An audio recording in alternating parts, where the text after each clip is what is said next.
안녕하세요, 국현입니다. 저번 영상에 바로 이어서 이번에는 문학 파트에 대해 다뤄볼 건데요. 사실 이 문학 파트가 꽤 길어가지고 어떻게 나눌지 좀 고민하다가 가장 먼저 많은 분들이 좀 어려워하시는 고전시가에 좀 초점 맞춰서 먼저 다뤄볼까 합니다. 현대시나 소설 같은 다른 파트들도 정말 빠르게 이어서 올릴 예정이니까 너무 걱정하지 마시고요. 그리고 제가 댓글을 많이 봤는데 정말 많은 분들이 실제로 이게 적용이 되고 정말 효과가 있다라는 피드백을 많이 주셔가지고 참 뿌듯했습니다. 이번 영상도 정말 많은 분들에게 도움이 될 수 있기를 바라며 시작해보겠습니다. 먼저 들어가기 앞서 먼저 문학에서 통용되는 가장 중요한 한 말씀 먼저 드리고자 합니다. 이제 많은 분들이 물론 문학을 공부한다고 할 때 또 이제 수능 특강에 나오는 이번 연도에 연계될 수 있는 그런 작품들을 되게 열심히 공부를 하고 그 작품의 소재나 주제 그런 것들을 암기하고 외우는 그런 방식으로 공부를 하더라고요. 그리고 내가 외운 작품들이 수능에 출제되기를 간절히 기도를 하는 그런 메타죠. 사실 근데 이게 문학의 함정입니다. 왜냐면 문학 작품들은 그런 식으로 문제가 출제되지 않고요. 그리고 그런 식으로 문제가 풀리지도 않습니다. 물론 작품에 대한 지식이 있으면 정말 좋죠. 왜냐면 작품이 이해하기 쉬워지니까. 작품에 대한 내가 이해를 해. 내가 읽고 각 문장이 무슨 말인지 다 이해를 해. 정말 좋습니다. 문제를 풀기 되게 용이해지겠죠. 하지만 필수적이진 않습니다. 오히려 수능 문제를 풀 때 가장 중요한 점은 따로 있습니다. 우리는 문학이란 장르를 좀 이해를 해야 됩니다. 자, 문학은 비문학과 가장 구별되는 특징 한 가지가 있습니다. 바로 해석이 한 가지가 아니란 점입니다. 이런 말씀 많이 들어보셨잖아요. 내가 시인인데 내 시가 수능에 출제가 됐다. 근데 나는 내가 생각하는 내 시의 해석과 수능에서 말한 정답이랑 다르다 라고 했을 때 그러면 그 수능에서는 그 정답을 복수 정답을 인정해야 될까요? 전혀 아닙니다. 시에 대한 해석은 한 가지가 아니라 굉장히 여러 가지가 있기 때문입니다. 똑같은 시에 대해서도 10건, 100건 이상의 논문이 나올 정도로 정말 다양한 갈래 해석들이 존재합니다. 따라서 평권에서는요, 이 해석만이 옳고 저 해석은 틀림이다라는 주장을 할 수가 없습니다. 자, 그럼 어떻게 문제를 출제를 할 수 있을까요? 답이 여러 가지인데. 그래서 평권에서는 이런 스탠스를 고수를 합니다. 자, 이건 정말 중요한 얘기입니다. 잘 기억하셔야 됩니다. 특정한 해석이 가능하잖아요? 그럼 그건 올바른 선지입니다. 반면 특정한 해석이 논리적으로, 애초에 팩트적으로 불가능하잖아요? 그래야만 그거는 틀린 선지가 됩니다. 이 말이 얼마나 중요한지는 여러분의 문제를 풀면서 다시금 깨달으실 겁니다. 당장 이렇게 생각하시면 됩니다. 내가 문제를 푸는데 헷갈려. 내가 이 선지가 맞는지 틀린지 헷갈리는 것 같아. 그때 누가 그 선지를 들고 와서 나한테 이렇게 말을 합니다. 야, 나는 이렇게 생각해. 반박할 수 있겠어? 만약에 그때 내가 반박이 가능하다. 야, 그건 틀렸어. 그건 팩트로 틀렸지. 야, 그렇게 생각하면 말이 안 되지. 라고 할 수 있으면 그건 틀린 선지입니다. 반면 그러네? 이렇게 생각할 수도 있을 것 같네? 근데 난 다르게 생각해. 라는 그런 반응이 나오잖아요? 그거는 올바른 선지입니다. 왜냐? 해석은 한 가지가 아니니까요. 물론 예외도 있습니다. 어떤 경우가 예외냐면요, 보기 문제가 바로 예외입니다. 보기 문제는요, 요러한 시선으로, 요러한 입장에서 해석하세요라고 해석 방법을 알려주는 그런 문제거든요. 그 경우에는 보기 입장에서 해석한 것만이 올바른 선지가 됩니다. 이건 잠깐 있다가 보기 문제를 다룰 때 다시 한번 말씀드려보도록 하겠습니다. 자, 그러면 문학은 어떻게 공부를 해야 될까요? 정말 심플합니다. 사실 이 영상 하나로도 고전시가와 관련된 문학 공부는 거의 다 끝났다고 볼 수 있습니다. 자, 지금부터 집중해주세요. 수능에서 고전시가를 풀 때 가장 중요한 거, 그리고 여러분들이 꼭 해야 될 건 뭐냐면요, 고전시가의 유형을 파악하는 것입니다. 정확히는 이게 어느 시대에 창작된 것인지를 여러분들이 바로 보고 알아낼 수 있어야 됩니다. 근데 그게 정말 어렵지가 않아요. 정말 간단하거든요. 그 특징들만 딱 짚어서 설명드리겠습니다. 가장 먼저 고려 이전에 창작된 시들이 있습니다. 사실 이것들은 교육청 모의고사에서 몇 번 나왔는데 수능에는 거의 출제가 안 되는 것들이에요. 왜냐하면 그 수도 굉장히 적기도 하고 내용이 깊지가 않아가지고 기껏해야 표현상의 특징이나 아니면 어떤 주제 의식 같은 것들만 좀 다룰 수 있는데, 여기 예시로 보여드린 시 같은 경우에는 이제 구지가라는 시거든요. 이런 식으로 굉장히 짧고요. 내용도 간단하고요. 주로 내용들이 이제 사랑 이야기거나 아니면은 의식이나 어떤 주술적인 이야기를 다루고 있습니다. 굳이 더 설명할 필요는 없을 것 같고요. 다음으로는 이제 고려 시들이 있습니다. 이제 여기서부터 수능에 좀 많이 나오는 그런 문제들이 많은데요. 대표적으로 가실이나 서경별곡, 정석가 이런 것들이 있는데 굳이 외우실 필요는 없고, 지금 제가 띄워놓은 예시들을 좀 보시면 될 것 같습니다. 혹시 좀 해석이 되실까요? 배경 지식이 있으면 해석 가능하겠지만 사실은 저는 이 시를 처음 봤을 때 전혀 해석이 안 됐습니다. 봐봐요. 가실이 있고 나난, 발이고 가실이 있고 나난, 위 증질과 대평성대, 그죠? 그 옆에는 뭡니까? 셔경이 아재가 셔경이 셔울히 마르는, 위 두어령성 다링들이. 이런 것들을 혹시 배경 지식 없이 해석할 수 있을까요? 이게 소리내서 읽어봐도 해석이 안 됩니다. 바로 그겁니다. 고려시대 가요들의 특징은요, 이게 뭔 개소리야라는 소리가 나오기 쉽습니다. 그러니까 해석이 안 돼요. 왜냐? 이 음운법이나 발음법 자체가 조선시대 이후의 한국어와는 굉장히 달랐습니다. 그래서 우리가 딱 읽었을 때 해석이 안 됩니다. 이게 뭔 개소리야 소리가 나오면 바로 고려시대 가요입니다. 또 하나, 뜬금없는 후렴구가 나옵니다. 보시면은 위 증제가 대평성대, 아니면 위 주어령성 다링들이 이런 것들이 나오죠. 이런 것들이 후렴구가 등장합니다. 이 이유는요, 이 고려시대 이 가요들이 궁중가요나 이런 식으로 좀 이제 어디서 공연하는 식으로 많이 쓰여서 이런 후렴구가 삽입된 것인데 몰라도 괜찮습니다. 아무튼 뭔가 후렴구가 나오거나 아니면은 이게 뭔 소리인지 전혀 모르겠다 싶으면 고려가요라고 생각하시면 됩니다. 자, 이게 중요한 이유고요. 이게 고려가요라는 거 아는 순간부터 굉장히 이점이 생깁니다. 왜냐? 주제의식이 한정되거든요. 고려가요의 주제의식은요 딱 둘 중 하나입니다. 첫 번째는요 솔직한 사랑 이야기입니다. 나중에 조선시대 나오겠지만 조선시대 사랑은 조금 더 뭔가 정결하고 지조와 절개를 지키면서 그런 사랑이 많은데, 이때 사랑은 좀 남녀간에 우리가 인스타나 아니면 그런 데 올리는 그런 좀 오히려 좀 찌질할 수 있는 그런 사랑 얘기가 많습니다. 뭐 내 사랑하는 님을 감히 배에 태우고 가? 야 뱃사공, 너네 지금 와이프가 바람난 것도 모르고 네가 감히 우리 사방님을 태우고 가? 너 저주받아라. 뭐 이런 내용들 있죠. 그런 식으로 굉장히 좀 솔직하고 진솔한 사랑 이야기가 많습니다. 아니면 뭐 불교적인 그런 이야기가 나올 가능성도 있고요. 왜냐면 이때는 조선시대와 달리 국교가 불교였거든요. 아주 불교 얘기 나오거나 아니면은 좀 솔직한 사랑 이야기를 다루고 있다고 보시면 되겠습니다. 그래서 이게 고려가요다 싶으면요 해석이 안 되면 굳이 억지로 해석할 필요가 없습니다. 뭐 뭔 말이든지 간에 이건 무조건 그냥 사랑 이야기겠거니 아니면 뭐 부처님 이야기겠거니 하고 넘어가시면 됩니다. 그래도 문제가 풀립니다. 다음으로 조선 초중기로 넘어갑니다. 조선 초중기 때 이제 주류로 등장하는 게 바로 시조라는 형식인데요. 시조라는 건요 세 줄짜리 짧은 시입니다. 그러니까 옆에 보시면은 뭐 사랑이 거짓말이 님나의 사랑 거짓말이라고 시작하는 이 시 보이시죠? 이것도 이제 평시조인데요. 시조인지 아닌지 알아내는 특징은요 이 종장을 보시면 됩니다. 종장이라는 건 이제 세 번째 줄이거든요. 세 번째 줄에 첫 번째 단어가 세 글자로 시작하면 이건 시조다라고 보시면 되겠습니다. 근데 주의하실 점은요 가끔씩 이제 이게 세 글자가 아니라 한 글자의 경우도 있어요. 위에 나온 이 시조 보시죠? 여기서 이제 나가치에 나 띄고 가치라고 되어 있는 거야. 그럼 한 글자인데 선생님이라고 말할 수 있는데 아니요. 그러니까 붙여서 총 세 글자면 됩니다. 한 글자 띄고 두 글자여도 합쳐서 세 글자면은 세 글자로 칩니다. 근데 이 시조가 뭐냐라고 물으신다면 이렇게 생각하면 됩니다. 당시에 이제 유생들, 흔히 말하는 이제 그 양반가 좀 젊은 애들 있죠. 걔네들이랑 그다음에 좀 기생들 같은 사람들이 주로 썼는데요. 언제 썼냐? 랩 배틀로 썼습니다. 그러니까 우리가 이제 래퍼들이 막 랩 배틀 하잖아요. 프리스타일 랩 배틀 하잖아요. 그런 식으로 걔네들도 술 마시면서 뭐 자연 경관을 좀 보면서 그냥 우리끼리 한번 시조 배틀할까? 해가지고 그냥 시조 즉석에 써가지고 세 줄짜리 써가지고 짧게 써서 서로 배틀하고 누가 더 잘 쓰나 배틀하고 이런 겁니다. 그러니까 그냥 사랑 이야기, 자연 좋아요, 자연 예뻐요 이런 이야기에 담기는 경우가 굉장히 많습니다. 근데 여기서 한 가지 알아두실 점이 하나가 있습니다. 많은 시조들이 이런 식으로 좀 인스턴트식으로 인스타그램 스토리 같은 그런 한마디를 남겼는데 간혹 가다가 이런 감성 존재합니다. 지금 보시면 뭐 흥망이 유수한데 바늘띠도 추초로다 뭐 이런 이제 시가 있는데요. 간혹 가다가 이렇게 뭔가 좀 허무하다. 내가 좀 허무하고 이게 다 무슨 의미가 있냐. 약간 이런 감성의 시가 있습니다. 그런 감성의 시는 시대적 맥락을 생각하면 됩니다. 이게 조선 초기라 했잖아요. 고려가 망한 직후에 쓰여진 시라고 보시면 되겠습니다. 즉 고려시대 때 내가 좀 잘 나가는 귀족이었는데 고려가 망했네? 조선이네? 야 이게 이 고려 왕조가 다 의미 없었구나. 이 역사가 무슨 의미냐 하는 그런 좀 허무주의 관련된 시도 가끔 나온다라고 보시면 될 것 같습니다. 구체적으로 해석이 안 되더라도 이 맥락 하에서만 이 셋 중에 하나라는 것만 기억하시면 될 것 같습니다. 마찬가지로 조선 초중기에 등장한 시 유형이 이제 연시조와 가사가 있습니다. 뭐 연시조라면 여러분이 많이 보셨을 건데요. 예를 들어 이런 식으로 좀 1수, 2수, 3수 이런 식으로 쭉 이어서 쓰는 것들 있죠. 이 평시조들을 엮어가지고 길다랗게 하나의 시로 만든 것을 연시조라고 부릅니다.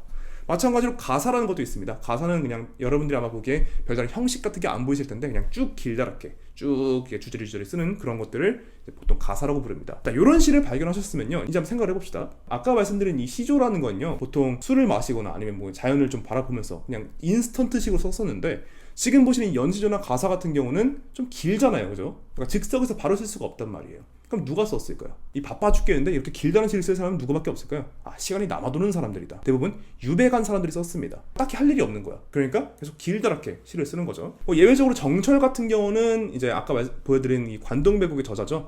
이 사람 같은 경우는 이제 유배를 간 게 아니라 그냥 강원도로 파견을 갔는데 너무 예뻐가지고 그냥 놀고 먹으면서 그냥 시를 썼습니다. 여하튼 이런 식으로 좀 시간이 남아도는 사람들이 쓴 게 바로 이 연시조나 아니면 가사라고 보시면 되겠습니다. 자, 그러면 이게 연시조나 가사라고 한다면 보통 어떤 주제를 담고 있을까요? 간단하죠? 자연 정말 예뻐요. 자연 정말 좋아요. 그다음에 또 뭐가 있을까요? 임금님 사랑해요가 있겠죠. 왜냐? 유배 간 사람들이잖아요. 그죠? 유배 간 사람들이니까 당연히 누구한테 어필을 해야 돼? 임금한테 어필을 해야겠죠. 그래서 임금님 사랑해요. 간혹 가다가 이제 가사나 연시조 같은 경우에 이게 남녀간의 사랑 아닌가요? 라고 질문하는 학생들이 있어요. 맞아요. 남녀간의 사랑일 수도 있어요. 하지만 동시에 정말 99%의 가사나 연시조는 그게 아무리 정말 남녀간의 사랑처럼 보인다 하더라도 임금을 향한 사랑이라고도 해석할 수 있습니다.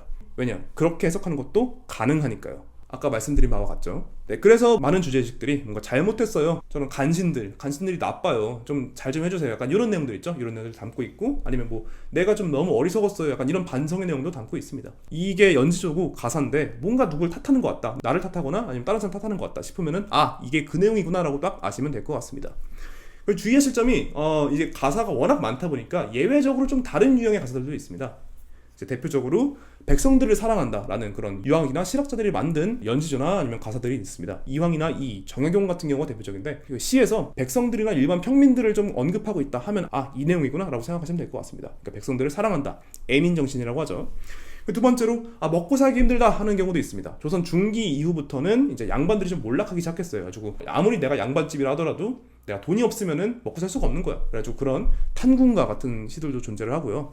그 다음에 늙기 싫다, 언제 내가 이렇게 늙었지를 다루는 이제 규원가 같은 예외들도 존재합니다. 하지만 그런 예외들은 굉장히 적습니다. 제가 말씀드린 탄군가나 규원가 같은 그런 극소수의 예시들을 제외하고는 나머지는 전부 다 이 자연 좋아요, 임금 좋아요, 간신들 나빠요, 내가 잘못했어요, 요 주제의식 하에 다 포함된다는 걸 기억하시면 될 것 같습니다. 자, 그래서 출제된 이 시가 내가 해석이 안 돼, 그런데 이게 연시조 또는 가사인 건 확실하게 보여 라고 한다면 이게 해석이 안 되더라도 제가 말씀드린 이 세 가지 또는 네 가지의 주제 의식 중 하나를 다루고 있을 수밖에 없다는 거를 기억하신다면 억지로 매칭시켜서 이런 이야기겠거니 하고 문제를 푸시면 됩니다. 자, 다음으로 조선 후기로 넘어갑니다. 조선 후기에는 이제 민요와 노동요가 많이 좀 만들어졌어요. 이런 것들은 여러분들이 딱 봤을 때 한자를 거의 안 쓰고, 왜냐면 이제 구전됐을 테니까요. 그 다음에 적절한 후렴구들이 등장한다. 으쌰 열심히 일해보자, 아리아리 아리랑 이런 후렴구들이 등장한다면 이게 민요겠구나 하고 생각하시면 될 것 같고요. 그 다음에 중요한 게 사설시조가 있습니다. 이 사설시조는요, 쉽습니다. 이게 시조는 시조인데 중장이 엄청 긴 시조입니다.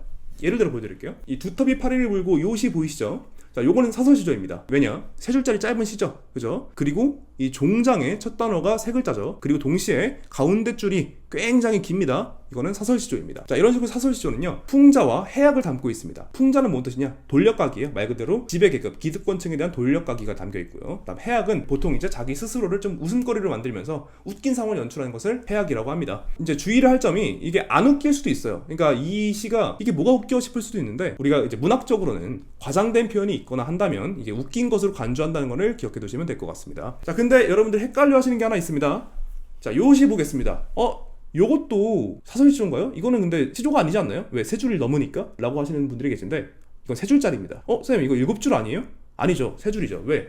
이게 7줄처럼 보이는 이유는 뭡니까? 요거를 줄바꿈해놨기 때문이죠. 그러니까 다시 말해서 여러분이 PPT를 들어가서 요거를 쭉 늘려봐요. 그러면 이거는 가운데 줄이 한 줄짜리로 쭉 이어집니다. 중간에 엔터가 없으니까. 그래서 요런 것들은 세 줄짜리구나, 그래서 시조가 맞구나, 그리고 사설시조구나 라는 걸 바로 눈치채시면 될 것 같습니다. 자, 정리하자면 이렇습니다. 이렇게 이제 쭉 정리를 해봤는데요. 여기서 굉장히 중요한 포인트 한 가지를 더 설명을 드리겠습니다. 이 조선 초중기 시들 있죠. 대부분의 우리가 고전 시가로 출제되는 문제들은 이 조선 초중기에 나온 연시조나 가사에서 출제가 되는데, 이 문제들을 풀 때 굉장히 중요한 포인트가 하나 있는데요. 시어의 편가르기입니다. 이게 뭔 뜻이냐? 자, 생각을 해봅시다. 굉장히 옛날에 쓰여진 시예요. 조선 초중기에는 주로 양반들이 시를 썼겠죠. 그때 썼던 시들이 오늘날까지 전해져 내려와야 돼. 그러면 그 시에 뭔가 좀 불온하거나 좀 왕에게 좀 개기는 그런 내용이 담겨 있을 수 있을까요? 없겠죠, 그죠? 정확히는 당시 시대상과 당시에 좀 추구하던 그런 시대상과 맞아 떨어지는 시들만이 오늘날까지 남아있을 수 있는 겁니다. 쉽게 말해서 당시의 시들은 전부 다 100이면 100, 전부 다 다음과 같은 가치를 따르고 있습니다. 즉 속세, 내가 속세에 몸을 담는다라는 건요, 부귀 그리고 공명을 쫓는다는 것과 거의 동의어입니다. 즉 속세와 부귀, 공명은 다 같은 편으로 취급하면 됩니다. 반대편에 누가 있습니까? 자연, 그리고 성현. 성현은 뭔 뜻이냐면 이제 옛날에 좀 내 선조들의 어떤 위대한 선조들, 좀 공자, 맹자 이런 사람들 있죠. 그런 사람들 성현이라고 부릅니다. 성현 그리고 학문 다 같은 뜻입니다. 요 두 가지의 편가르기가 굉장히 중요합니다. 이 편가르기가 왜 중요한지는 바로 직후에 문제로 보여드리겠습니다. 자, 일단 이 정리 내용 한번 캡처하시라고 제가 잠깐 좀 사라져 볼게요. 좋습니다.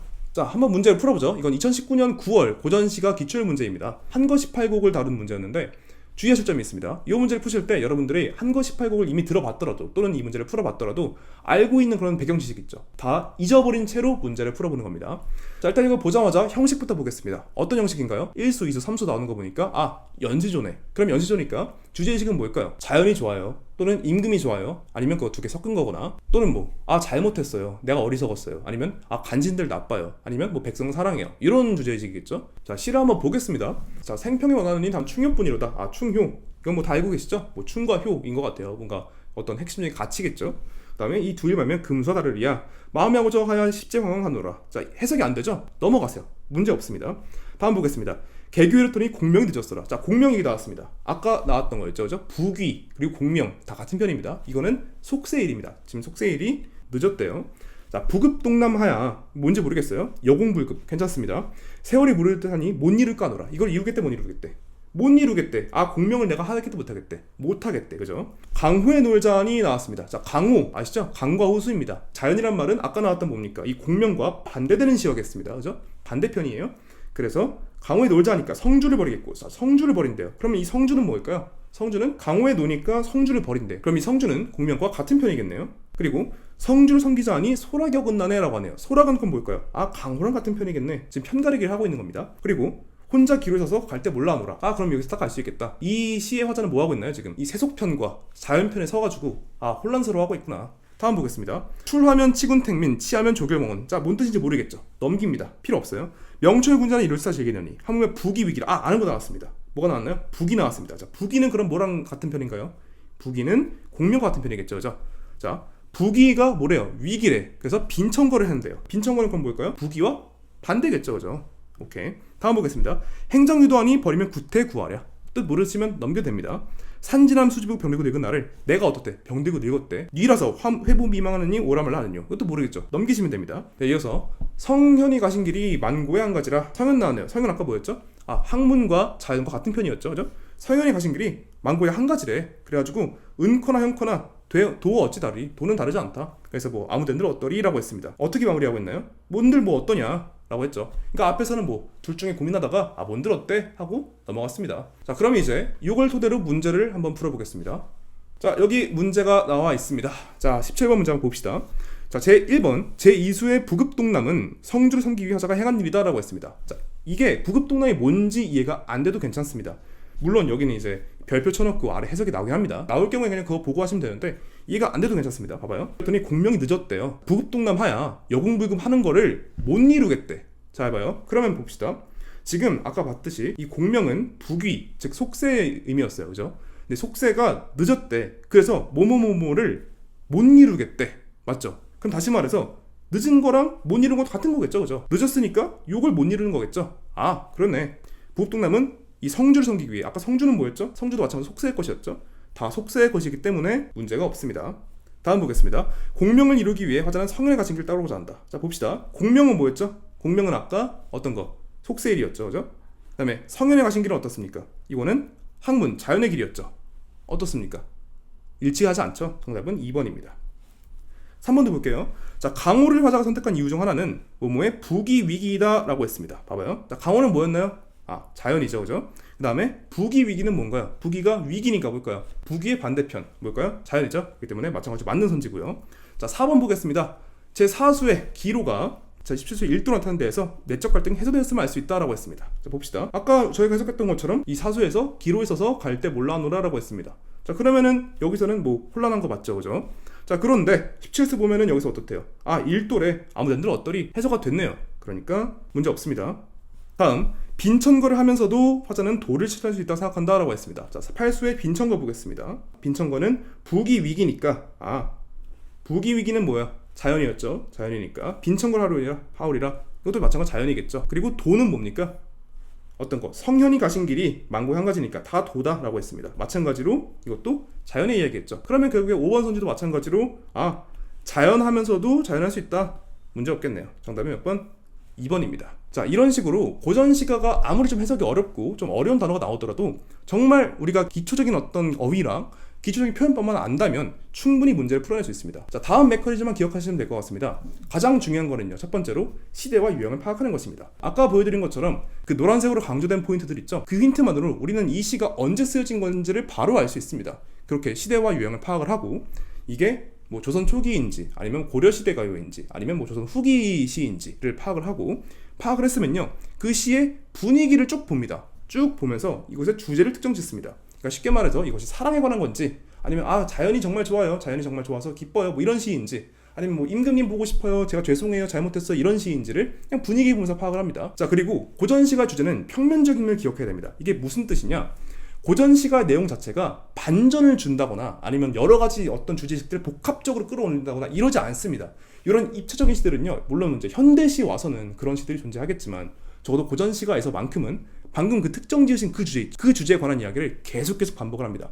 다시 말해서 내가 어떤 구문이 이해가 되지 않는다면, 아니면 특정 단어를 모르겠어, 그래서 이게 뭔 뜻인지 모르겠어, 이 줄을 모르겠어, 그러면 그냥 넘어가서 다음 줄을 읽으면 됩니다. 왜냐? 그 다음 줄도 마찬가지로 똑같은 얘기를 하고 있을 것이기 때문에. 그런 식으로 해서 그 주변에서 딱 한 줄만 이해가 되더라도 충분합니다. 마지막으로 아까 보여드린 것처럼 여기서는 뭐 착한 시어와 나쁜 시어라고 표현했지만 사실 뭐 진짜 착하고 나쁜 건 아니고요. 정확히는 대립되는 두 편의 편가르기를 하시면 됩니다. 그래서 한쪽 A편, 즉 뭐 자연이나 아니면 성현, 어떤 가르침, 뭐 도, 이런 관련된 시어들을 따로 분류해 놓고, 뭐 부귀, 공명, 뭐 아니면 뭐 사회적인 성공, 아니면 뭐 관직, 이런 편의 시어들을 분리해 놓고 두 개를 편가르기 한 다음에 두 개가 엮이지 않는 그런 선지를 발견하시면 그건 옳지 않은 선지고요.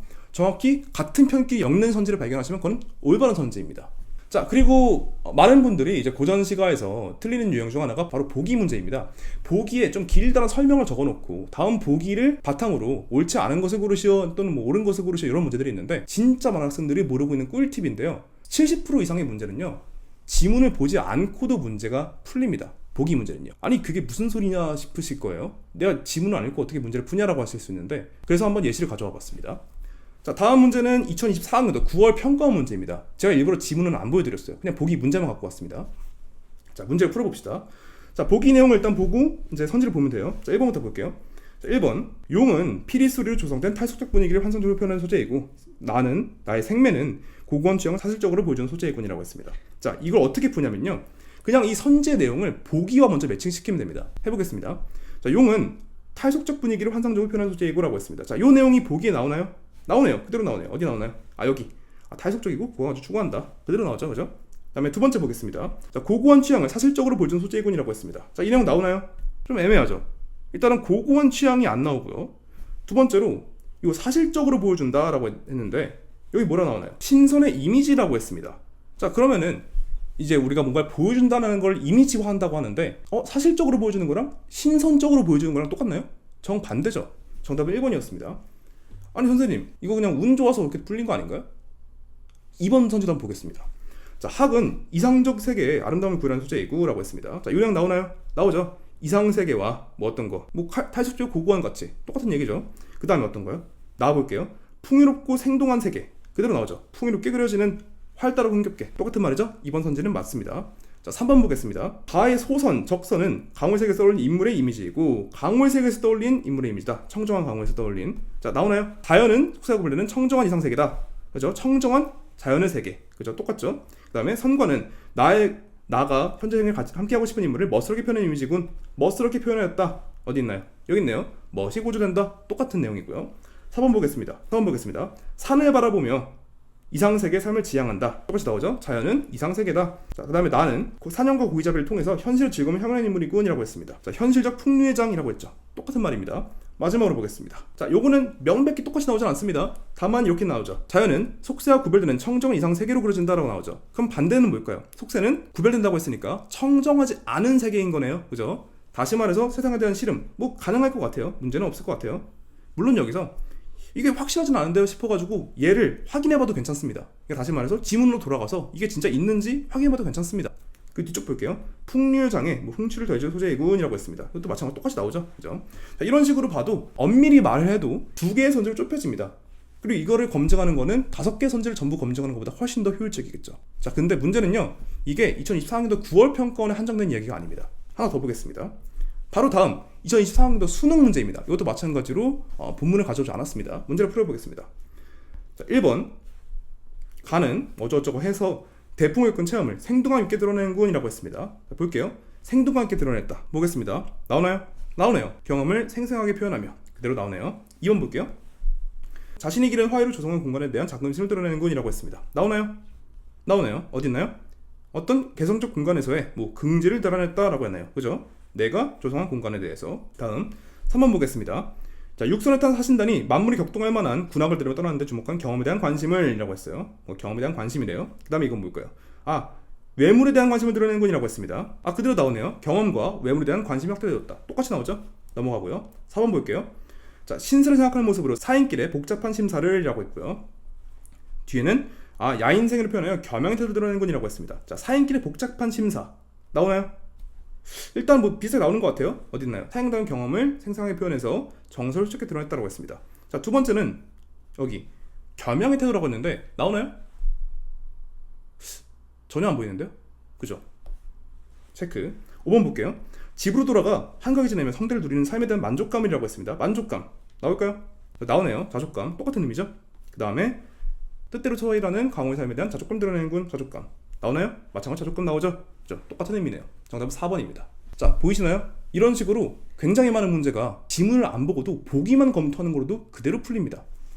자, 그런데 여기까지만 보면은 이것도 우연일 수 있잖아요. 그죠? 이것도 그냥 소 뒷걸음질 치다가 잡은 걸 수도 있는데, 그죠? 하나 더 보겠습니다. 바로 다음 평가 문제죠.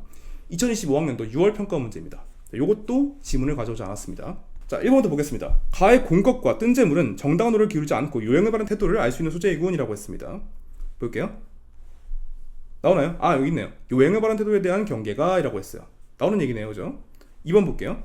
자, 농부들이 농경에 부적합한 환경이라는 문제 상황에 당면화된 것을 알 수 있군. 자, 이건 어디 있을까요? 아, 현실적인 한계를 극복하자 노력하는 삶을 사는 뭐 이런 문제가 나오죠. 다시 말해서 뭐 어떤 현실적인 한계가 있다. 뭐 똑같은 얘기가 나옵니다. 자, 3번 보겠습니다. 공남을 이용하려는 것에서 이익을 위해 기본을 무시한 태도를 이라고 했습니다. 자, 이익을 위해 기본을 무시한다. 나오나요? 그대로 나오네요. 어디 있나요? 규범에서 벗어나 욕망을 추구한다. 똑같은 말이죠. 그 다음에 뭐 있을까요? 운명론적 태도를 확인할 수 있군이라고 나왔네요. 나오나요? 나오네요. 운명론적 태도에서 벗어나서 어떤 자세에 대한 권면은 뭔가요? 뭔가를 권장한다는 거죠. 운명론적 태도에서 벗어나라는 권장을 하고 있다. 뭐 똑같이 나오진 않는데 일단은 나오긴 하네요. 그래서 실제 문제 풀 때는 뭐 세모 정도 치고 검증하셔도 됩니다. 일단 4번 보겠습니다.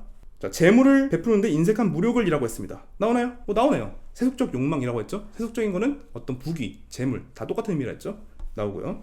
그 다음에 한계상 극복하자 하는 의지를 확인할 수 있군. 이건 어디 있을까요? 아, 여기 있네요. 삶의 주체로서 성실하게 해결하는 자세에 대한 권면을 하고 있다. 똑같은 말이죠. 자, 마지막 보겠습니다. 자, 공생활 완료에서 무책임한 삶에 대한 경계가 라고 했습니다. 나올까요? 똑같이 나오네요. 뭐 책임감 없는 삶을 사는 경우에는 부정적으로 해가지고 경계가 나오죠. 그 다음에 마지막으로 게으른 농부에 대한 권면이 나타나는군 이라고 했죠. 자, 게으른 농부에 대한 권면이 나타난대요. 봅시다. 권면 나오죠. 근데 무슨 권면일까요? 문제를 성실하게 해결하는 자세에 대한 권면이라고 나오네요. 다시 게으른 농부에 대한 권면, 그 다음에 성실하게 해결하는 자세에 대한 권면. 물론 뭐 이게 매칭한다고 볼 수도 있겠지만 애매하죠. 그죠? 왜냐면은 워딩 자체가 다르잖아요. 그죠? 그래서 얘도 마찬가지로 세모. 둘 중에 검증하면 됩니다. 그리고 실제 정답은 5번이었습니다. 자, 이런 식으로 보기만 보고도 문제를 풀 수 있는 이유가 무엇일까요? 사실은 굉장히 심플합니다. 그 이유는요, 아까 맨 처음 말씀드린 것과 똑같습니다. 문학에는 한 가지 해석만 존재할 수 없기 때문입니다. 다시 말해서 그러한 해석이 가능하다면 그건 올바른 선지라고 말씀드렸잖아요. 똑같은 맥락입니다. 이 보기는요, 여러분들은 이 입장에서 이 시를 해석해 주세요라고 하고 알려주는 바로 그 지표거든요. 그 지표 하에서 해석될 수 없으면 그거는 명백히 팩트적으로 틀린 거잖아요. 자, 여기서 뭐라 물었습니까? 보기를 참고하여 해석하라고 했잖아요. 그죠? 다시 말해서 요 보기에 없는 내용대로 해석을 하게 된다면 그거는 틀린 선지가 될 수밖에 없습니다. 평가원의 꼼수죠. 그러니까 해석이 워낙 많으니까 해석을 제한시켜 놓고 그럼 요거 하에서만 팩트 체킹을 해보자 라고 하는 그런 식의 문제 출제 방식입니다. 쉽게 말해서 보기 문제가 나온다면요, 이런 식으로 푸시면 됩니다. 반드시 첫 번째로 보기와 선지만을 보고 선지를 걸러낸 후에 거기서 정답이 바로 나온다면 그냥 그걸 고르고 넘어가시면 되고요. 정답이 안 나왔다, 즉 2개 이상이 남았다면요, 그 남은 선지들만을 대상으로 지문으로 돌아가서 그 맥락을 검증하시면 됩니다. 이런 식으로 굉장히 쉽고 빠르게 어려운 보기 문제들을 해결할 수 있습니다. 네, 지금까지 문학, 특히 이제 고전시가 파트에 대한 설명을 좀 해봤는데요. 사실 오늘 말씀드리지 못한 내용이 정말 많습니다. 특히 이제 문학적 개념들에 대한 내용, 아니면 선지를 고를 때 있어서 좀 헷갈리거나 좀 애매할 때 어떻게 고르면 되는지에 대한 내용을 아직 좀 못 다뤘는데 그건 바로 다음 영상에서 문학 현대시 파트에서 이어서 다루도록 하겠습니다. 이해가 안 되거나 아니면 좀 궁금하신 내용이 있으면 얼마든지 댓글로 남겨주시면 제가 확인한 즉시 답변을 드리도록 하겠습니다. 네, 그럼 다음 영상에서 뵙겠습니다. 지금까지 국어 강사 국현이었습니다.